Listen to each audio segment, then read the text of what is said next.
Hi there. For this tech tip, I've gone back to 2013 and my track China Doll that came out on Toolroom Records.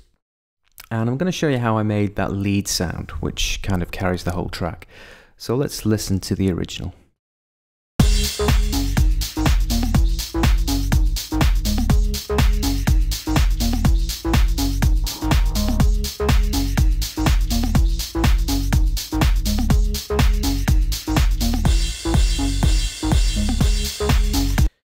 So the basic sound that's making up that lead is taken from an M1 organ. Now some of you may be familiar with this kind of a sound. We go to the browser section on the M1, hit programs, submenu organ, and I beg your pardon, combinations organ, and this program here, M117, double click that, you get perk organ.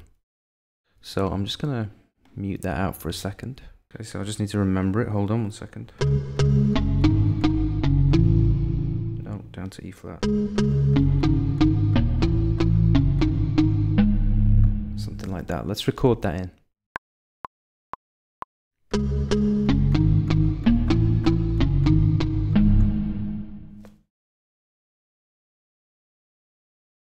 Now what gives that sound the body is first of all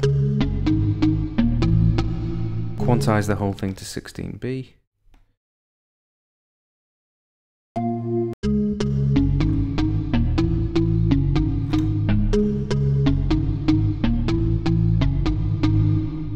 Now the first things I want to do with that sound is get inside the M1 itself and turn off the internal effects.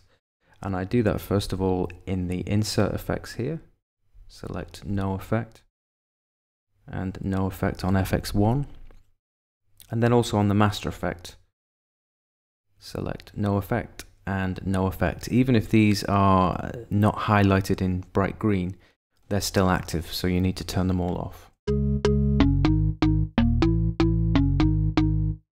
That's giving me that slightly bassier, grittier sound that you might have recognized from the song. I'm also going to force legato the notes by using the key command K. It may be different. That's how I have it set up personally, force legato.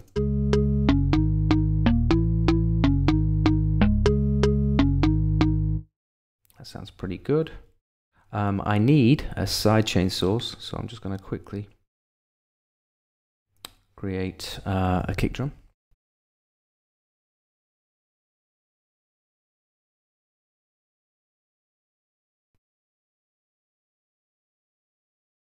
I'm just going to use a simple 909, create an empty MIDI region.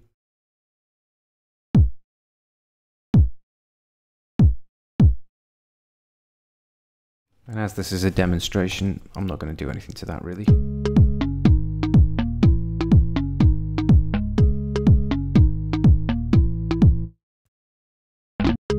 Those notes are a bit long, so I'm just going to pull them in a little bit.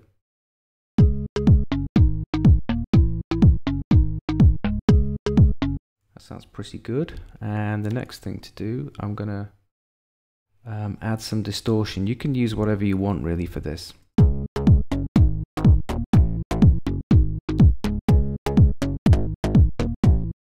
In fact, I might go with the clip distortion in Logic, but now I'm going to go with distortion 2.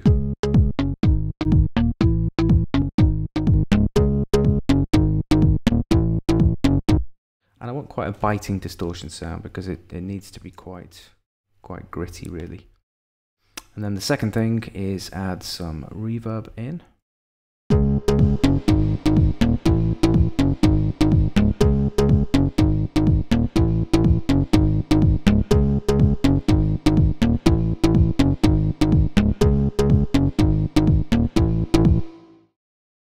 And then finally add in a little bit of tape delay.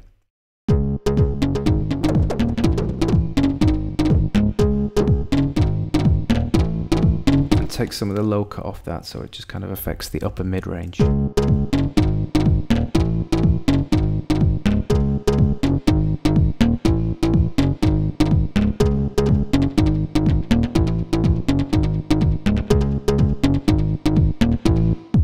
And I've actually got that the wrong way around. I need to put the tape delay before the verb in the chain. not thrilled with that reverb. Let me just go with something. We're just going to take some of the high frequencies out of the reverb as well.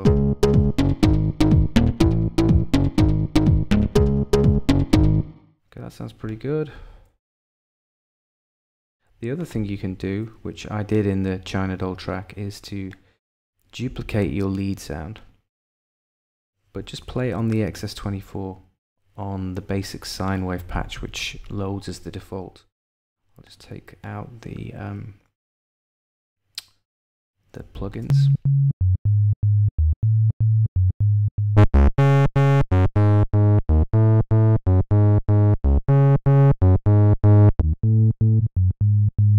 Just gives you a great kind of subby bass element to add to the sound.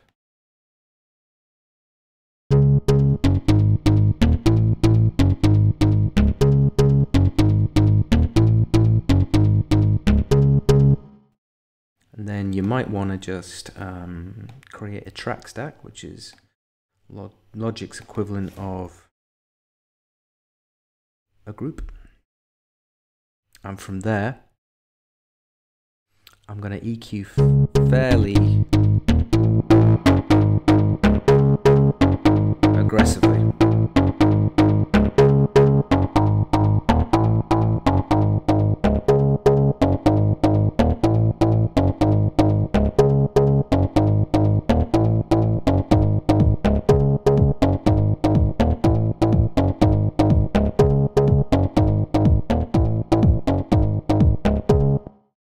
And finally, you need to sidechain it against your kick source or your sidechain source, again pretty aggressively. So let's bring that threshold all the way down, all the way up rather.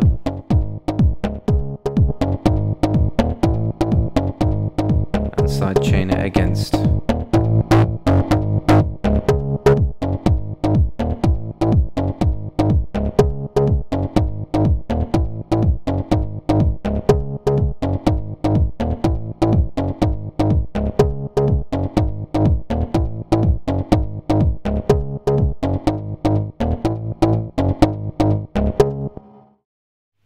I'm still not entirely happy with that reverb. I'm going to go back to Space Designer.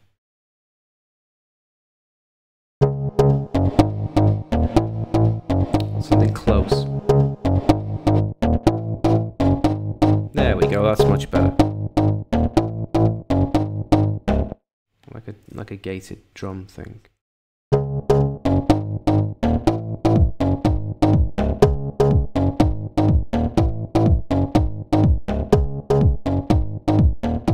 You can, of course, add delay to taste.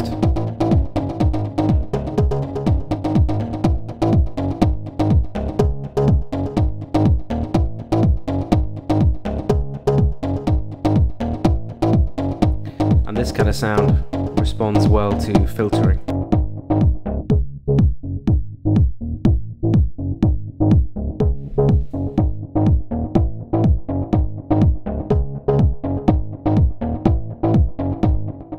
So there you go, a quick and easy way to use distortion, reverb and sidechaining to create interesting lead sounds with the M1. Thanks everybody for watching, commenting and indeed liking. We really do appreciate all the support we get here on our Sonic Academy YouTube channel. So if you found this video super useful, please, we'd love you to hit the subscribe button. We update the YouTube channel every week with new content. And if you want to watch some more relevant content, just click on the videos beside me.